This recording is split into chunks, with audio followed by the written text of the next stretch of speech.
नवरात्र का 8वां दिन, अष्टम अध्याय। रक्त बीजवध। मैं अणिमा आदि सिद्धिमयी किरणों से आवृत भवानी का ध्यान करता हूँ। उनके शरीर का रंग लाल है, नेत्रों में करुणा लहरा रही हैं तथा हाथों में पाश, अंकुश, बाण और धनुष शोभा पाते हैं। ऋषि कहते हैं, चंड और मुंड नामक दैत्यों के मारे जाने तथा बहुत सी सेना का संहार हो जाने पर दैत्यों के राजा प्रतापी शुंभ के मन में बड़ा क्रोध हुआ और उसने दैत्यों की संपूर्ण सेना को युद्ध के लिए कूच करने की आज्ञा दी। वो बोला, आज उदायुध नाम के 86 दैत्य सेनापति अपनी सेनाओं के साथ युद्ध के लिए प्रस्थान करें। कंबू नाम वाले दैत्यों के 84 सेना नायक अपनी वाहिनी से घिरे हुए यात्रा करें। 50 कोटि वीर्य कुल के और 100 धौम्र कुल के असुर सेनापति मेरी आज्ञा से सेना सहित कूच करें। कालक, दौहिर्द, मौर्य और काल के असुर भी युद्ध के लिए तैयार हों, मेरी आज्ञा से तुरंत प्रस्थान करें। भयानक शासन करने वाला असुरराज शुंभ इस प्रकार आज्ञा दे सहस्रों बड़ी बड़ी सेनाओं के साथ युद्ध के लिए प्रस्थित हुआ। उसकी अत्यंत भयंकर सेना आती देख चंडिका ने अपने धनुष की टंकार से पृथ्वी और आकाश के बीच का भाग गूंजा दिया। राजन, तदंतर देवी के सिंह ने भी बड़े जोर से दहाड़ना आरंभ किया। फिर अंबिका ने घंटे के शब्द से उस ध्वनि को और भी बढ़ा दिया। धनुष की टंकार, सिंह की दहाड़ और घंटे की ध्वनि से संपूर्ण दिशाएं गूंज उठी। उस भयंकर शब्द से काली ने अपने विकराल मुख को और भी बढ़ा लिया तथा इस प्रकार वे विजयिनी हुई। उस तुमुल नाद को सुनकर दैत्यों की सेनाओं ने चारों ओर से आकर चंडिका देवी, सिंह तथा काली देवी को क्रोधपूर्वक घेर लिया। राजन, इसी बीच में असुरों के विनाश तथा देवताओं के अभ्युदय के लिए ब्रह्मा, शिव, कार्तिकेय, विष्णु तथा इंद्र आदि देवों की शक्तियां, जो अत्यंत पराक्रम और बल से संपन्न थीं, उनके शरीरों से निकलकर उन्हीं के रूप में चंडिका देवी के पास गईं। जिस देवता का जैसा रूप, जैसी वेशभूषा और जैसा वाहन है, ठीक वैसे ही साधनों से संपन्न हो, उसकी शक्ति असुरों से युद्ध करने के लिए आई। सबसे पहले हंसयुक्त विमान पर बैठी हुई अक्षसूत्र और कमंडलू से सुशोभित ब्रह्मा जी की शक्ति उपस्थित हुई, जिसे ब्रह्मानी कहते हैं। महादेव जी की शक्ति वृषभ पर आरूढ़ हो, हाथों में श्रेष्ठ त्रिशूल धारण किए, महानाग का कंकण पहने, मस्तक में चंद्र रेखा से विभूषित हो वहां आ पहुंची। कार्तिकेय जी की शक्ति रूपा जगदम्बिका उन्हीं का रूप धारण किए श्रेष्ठ मयूर पर आरूढ़ हो, हाथ में शक्ति लिए दैत्यों से युद्ध करने आईं। इसी प्रकार भगवान विष्णु की शक्ति गरुड़ पर विराजमान हो, शंख, चक्र, गदा, शांग, धनुष और खड्ग हाथ में लिए वहां आई। अनुपम यज्ञ वाराह का रूप धारण करने वाले श्री हरि की जो शक्ति हैं, वो भी वाराह शरीर धारण करके वहां उपस्थित हुई। नारसिंही शक्ति भी नृसिंह के समान शरीर धारण करके वहां आई। उसकी गर्दन के बालों के झटके से आकाश के तारे बिखरते पड़ते थे। इसी प्रकार इंद्र की शक्ति वज्र हाथ में लिए गजराज ऐरावत पर बैठकर आई। उसके भी सहस्र नेत्र थे। इंद्र का जैसा रूप था वैसा ही उसका भी था। तदंतर उन देव शक्तियों से घिरे हुए महादेव जी ने चंडिका से कहा, मेरी प्रसन्नता के लिए तुम शीघ्र ही इन असुरों का संहार करो। तब देवी के शरीर से अत्यंत भयानक और परम उग्र चंडिका शक्ति प्रकट हुई, जो सैकड़ों गीदड़ियों की भांति आवाज करने वाली थी। उस अपराजिता देवी ने धूमिल जटा वाले महादेव जी से कहा, भगवन, आप शुंभ निशुंभ के पास दूत बनकर जाइए और उन अत्यंत गर्वीले दानव शुंभ और निशुंभ दोनों से कहिए।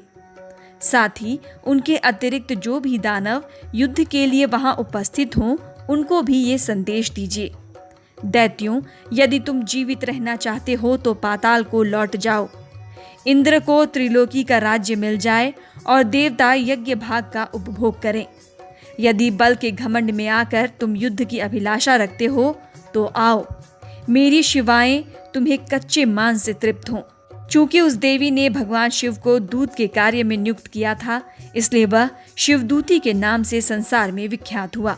वे महादैत्य भी भगवान शिव के मुंह से देवी के वचन सुनकर क्रोध में भर गए और जहां कात्यायनी विराजमान थी उस ओर बढ़े। तदंतर वे दैत्य अमर्ष में भरकर पहले ही देवी के ऊपर बाण, शक्ति और रिष्टि आदि अस्त्रों की वृष्टि करने लगे। तब देवी ने भी खेल खेल में ही धनुष की टंकार की और उससे छोड़े हुए बड़े बड़े बाणों द्वारा दैत्यों के चलाए हुए बाण, शूल, शक्ति और फरसों को काट डाला। फिर काली उनके आगे होकर शत्रुओं को शूल के प्रहार से विदीर्ण करने लगी और खटमांग से उनका कचूमर निकालती हुई रणभूमि में विचरने लगी। ब्रह्माणी भी जिस जिस ओर दौड़ती उसी ओर अपने कमंडलू का जल छिड़ककर शत्रुओं के ओज और पराक्रम को नष्ट कर देती थीं। माहेश्वरी ने त्रिशूल से तथा वैष्णवी ने चक्र से तथा अत्यंत क्रोध में भरी हुई कुमार कार्तिकेय की शक्ति से दैत्यों का संहार आरंभ किया। इंद्र शक्ति के वज्र प्रहार से विदीर्ण हो सैकड़ों दैत्य दानव रक्त की धारा बहाते हुए पृथ्वी पर सो गए। वाराही शक्ति ने कितनों को अपनी थुथुन की मार से नष्ट किया। दाढ़ों के अग्रभाग से कितनों की छाती छेद डाली तथा कितने ही दैत्य उसके चक्र की चोट से विदीर्ण होकर गिर पड़े। नारसिंही भी दूसरे महादैत्यों को अपने नखों से विदीर्ण करके खाती और सिंहनाद से दिशाओं और आकाश को गूंजाती हुई युद्ध क्षेत्र में विचरने लगी। कितने ही असुर शिवदूती के प्रचंड अट्टहास से अत्यंत भयभीत हो पृथ्वी पर गिर पड़े और गिरने पर उन्हें शिवदूती ने उस समय अपना ग्रास बना लिया। इस प्रकार क्रोध में भरे हुए मातृगणों को नाना प्रकार के उपायों से बड़े बड़े असुरों का मर्दन करते देख दैत्य सैनिक भाग खड़े हुए। मातृगणों से पीड़ित दैत्यों को युद्ध से भागते देख रक्तबीज नामक महादैत्य क्रोध में भरकर युद्ध करने के लिए आया। उसके शरीर से जब रक्त की बूंद पृथ्वी पर गिरती तब उसी के समान शक्तिशाली एक दूसरा महादैत्य पृथ्वी पर पैदा हो जाता। महासुर रक्तबीज हाथ में गदा लेकर इंद्र शक्ति के साथ युद्ध करने लगा। तब ऐन्द्री ने अपने वज्र से रक्तबीज को मारा। वज्र से घायल होने पर उसके शरीर से बहुत सा रक्त चूने लगा और उससे उसी के समान रूप और पराक्रम वाले योद्धा उत्पन्न होने लगे। उसके शरीर से रक्त की जितनी बूंदें गिरी उतने ही पुरुष उत्पन्न हो गए। वे सब रक्त बीज के समान ही वीर्यवान, बलवान और पराक्रमी थे। वे रक्त से उत्पन्न होने वाले पुरुष भी अत्यंत भयंकर अस्त्र शस्त्रों का प्रहार करते हुए वहां मातृगणों के साथ घोर युद्ध करने लगे। पुनः वज्र के प्रहार से जब उसका मस्तक घायल हुआ तब रक्त बहने लगा और उससे हजारों पुरुष उत्पन्न हो गए। वैष्णवी ने युद्ध में रक्त बीज पर चक्र का प्रहार किया तथा ऐन्द्री ने उस महादैत्य सेनापति को गदा से चोट पहुंचाई। वैष्णवी के चक्र से घायल होने पर उसके शरीर से जो रक्त बहा और उससे जो उसी के बराबर आकार वाले सहस्रों महादैत्य प्रकट हुए, उनके द्वारा संपूर्ण जगत व्याप्त हो गया। कौमारी ने शक्ति से, वाराही ने खड़ग से और माहेश्वरी ने त्रिशूल से महादैत्य रक्तबीज को घायल किया। क्रोध में भरे हुए उस महादैत्य रक्तबीज ने गदा से सभी मातृशक्तियों पर पृथक पृथक प्रहार किया।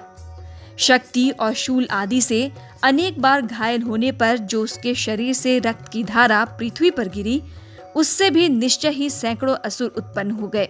इस प्रकार उस महादैत्य के रक्त से प्रकट हुए असुरों द्वारा संपूर्ण जगत व्याप्त हो गया। इससे उन देवताओं को बड़ा भय हुआ। देवताओं को उदास देखकर चंडिका ने काली से शीघ्रतापूर्वक कहा, चामुंडे, तुम अपना मुख और भी फैलाओ तथा मेरे शस्त्रपात से गिरने वाले रक्त बिंदुओं और उनसे उत्पन्न होने वाले महादैत्यों को तुम अपने इस उतावले मुख से खा जाओ। इस प्रकार रक्त से उत्पन्न होने वाले महादैत्यों का भक्षण करती हुई तुम रण में विचरती रहो। ऐसा करने से उस दैत्य का सारा रक्त क्षीण हो जाने पर वो स्वयं भी नष्ट हो जाएगा। उन भयंकर दैत्यों को जब तुम खा जाओगी तब दूसरे नए दैत्य उत्पन्न नहीं हो सकेंगे।